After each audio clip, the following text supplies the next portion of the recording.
Hello YouTube, today I'm gonna show you, along with Patrick, how to do shading but on a character that's black. You know, if it's a white drawing like this, you use black to shade it in. So what do you do if you don't have white ink or white pens or markers and your character is all black? Well, I'll show you. The tools that we're gonna want to use to ink in Patrick is a fine point marker slash pen, I guess, a felt tip marker or pen, same thing, and a big ass Sharpie.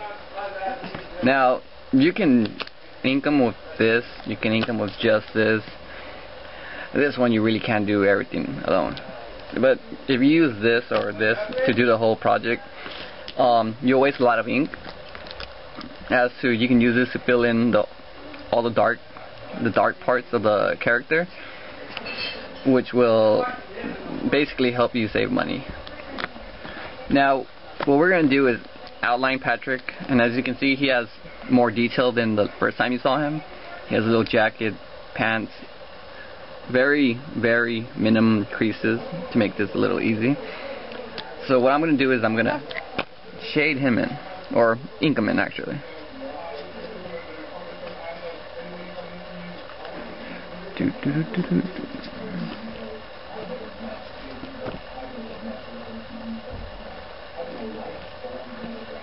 To make this video go back, I'm gonna time lapse this, or not time lapse it, I'll be back after I'm done inking. Alright, so now that I got Patrick ink, you can see some of the creases more clearly.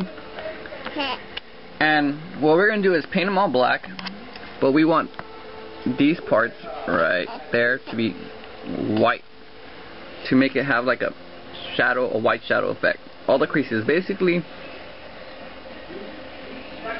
how would I say this? Basically any creases, and anytime another part of the body combines with another part, like the pants and the belt, we're going to want a white line separating the pants and the belt.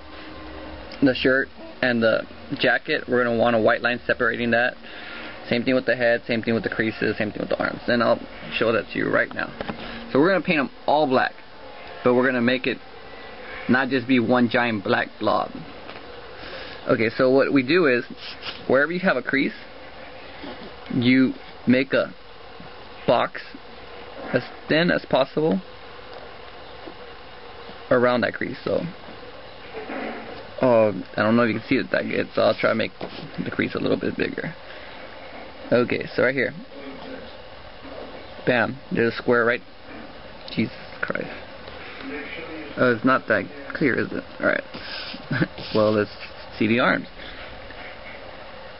You see that line? There you go. That'll basically, you're going to do that on all the creases and everywhere else where the body meets a different part of the body.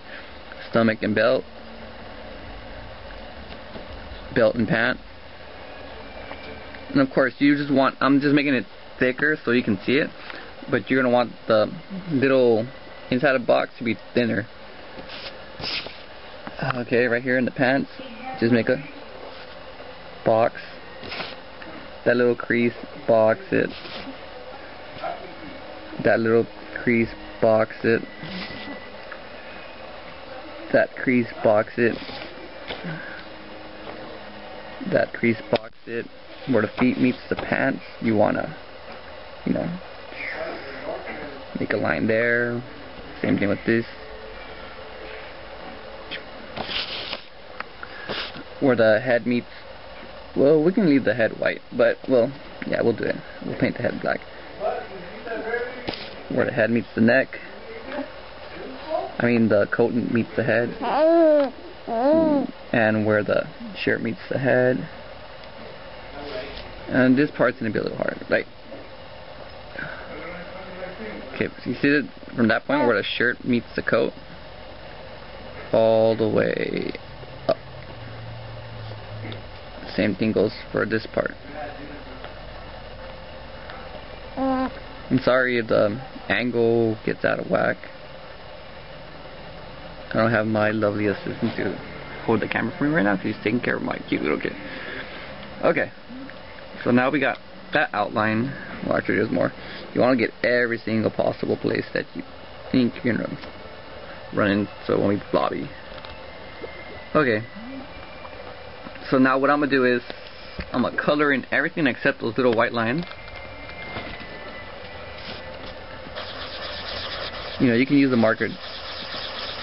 You don't have to. You can be careless with it as long as you don't get outside the lines. And you can go back in, and if you're afraid of getting too close to the lines, you can go back in with the smaller markers and fill in the white gaps. Yeah, if you hear that little noise, that's my little kid trying to howl.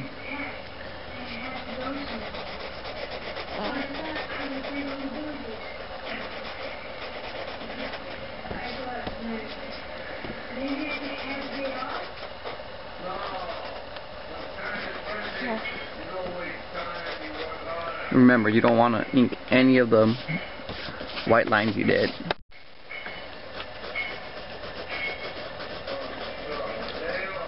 Hmm?